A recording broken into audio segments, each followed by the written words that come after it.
Assalamualaikum warahmatullahi ta'ala wabarakatuh. Bismillah, alhamdulillah, Allahumma barik lana fi Rajab wa Sa'bana wa ballighna Ramadan wa ballighna Ramadan wa ballighna Ramadan. Alhamdulillah, puji syukur kehadirat Allah Subhanahu wa taala. Sampai detik ini kita masih diberikan kesehatan dan kita bisa melaksanakan puasa bulan Ramadan. Mudah-mudahan Allah memberikan pertama keberkahan, kedua adalah kenikmatan, maghfirah, dan kita dibebaskan dari siksa api neraka. Amin amin ya rabbal alamin. Kedua kalinya sholawat ma'assalam semoga tercurahkan kepada junjungan kita Nabi besar Muhammad sallallahu alaihi wasallam beserta keluarganya, dan mudah-mudahan kita mendapatkan syafaat ila yaumil qiyamah. Amin ya rabbal alamin. Ya, pertama-tama kami ucapkan terima kasih kepada Ibu Ketua Dharma Wanita Persatuan Kementerian Agama Kabupaten Pasuruan beserta pengurusnya, dan ibu-ibu pemirsa Dharma Wanita Persatuan Kementerian Agama. Marilah kita panjatkan kehadirat Allah Subhanahu wa taala. Di bulan yang suci ini kita akan membahas tentang hikmah di bulan Ramadan.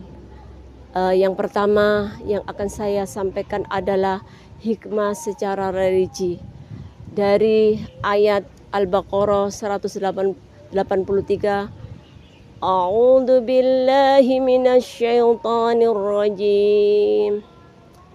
Bismillahirrahmanirrahim. Ya ayyuhalladzina amanu kutiba alaikumus syiyamu kama kutiba alal ladzina min qabl la'allakum tattaqun. Dari ayat ini kita akan menyimpulkan bahwa kita diwajibkan untuk melaksanakan ibadah puasa. Kewajiban ini sudah dilakukan oleh umat-umat sebelum Nabi Muhammad SAW.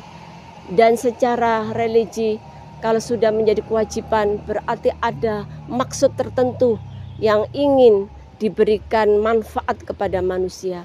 Bahwa manfaat puasa adalah ibaratnya tubuh kita ini adalah mesin, maka kita memulai untuk membersihkan diri dari kotoran-kotoran tubuh sehingga kita menjadi sehat. Karena di dalam sebuah hadis dikatakan as-sihhu shamu wasihhu, artinya adalah berpuasalah kamu agar kamu sehat. Kemudian kita umatnya Nabi Muhammad SAW diberikan keistimewaan dua. Yang pertama adalah keistimewaan waktu-waktu istimewa. Waktu-waktu yang menjadi keistimewaan buat menjalankan ibadah yang sekiranya itu adalah istimewa buat umat Kanjeng Nabi. Yang kedua adalah tempat-tempat istimewa. Karena apa?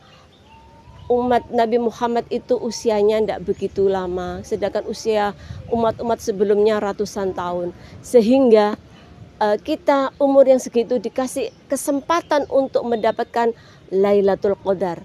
Karena jika kita mendapatkan Lailatul Qadar, berarti kita seolah-olah ketika melakukan ibadah itu 1000 tahun melakukan ibadah itu. Berarti itu adalah waktu yang paling istimewa buat umatnya Nabi Muhammad SAW.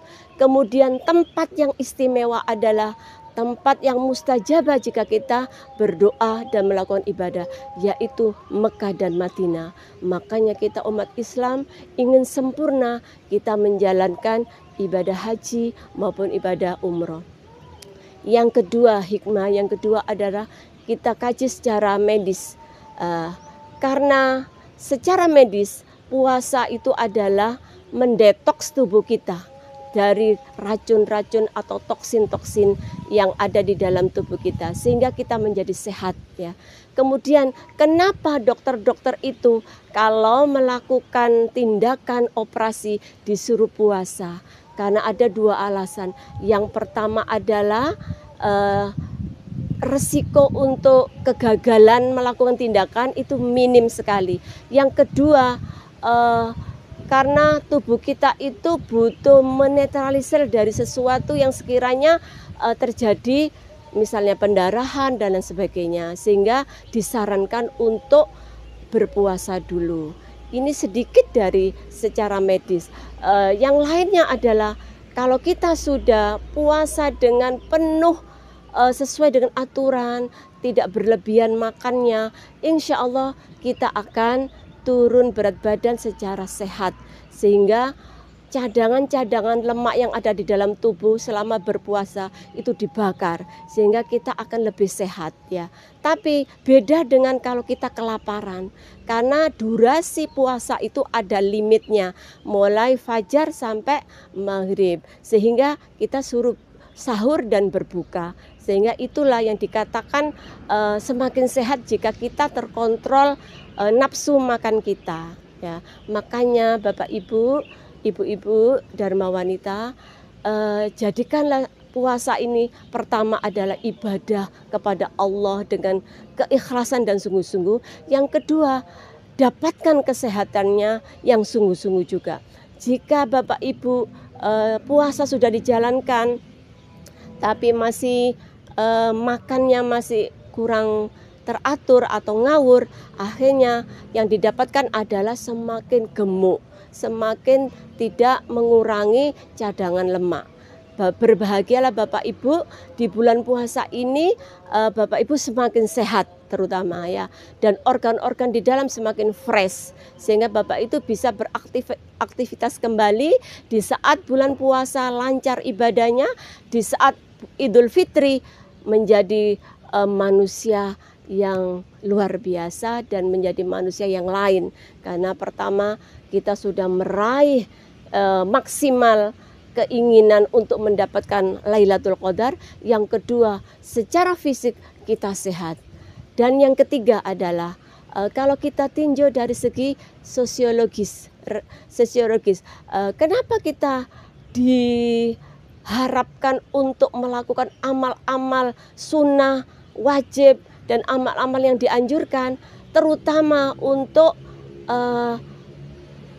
ikut merasakan bagaimana orang miskin, orang yang tidak pernah makan teratur, ternyata kita merasakan laparnya mereka, hausnya mereka, dan lain sebagainya, sehingga kita punya hati untuk berbagi. Kemudian kita bisa bersedekah, kita bisa mengeluarkan zakat, dan kita bisa membersihkan harta kita dari hal-hal yang kotor selama kita melakukan aktivitas di dunia. Mudah-mudahan 3 hal ini memberikan manfaat buat kita semuanya. Alhamdulillah, saya background adalah kebun, sehingga kita lebih fresh di sini.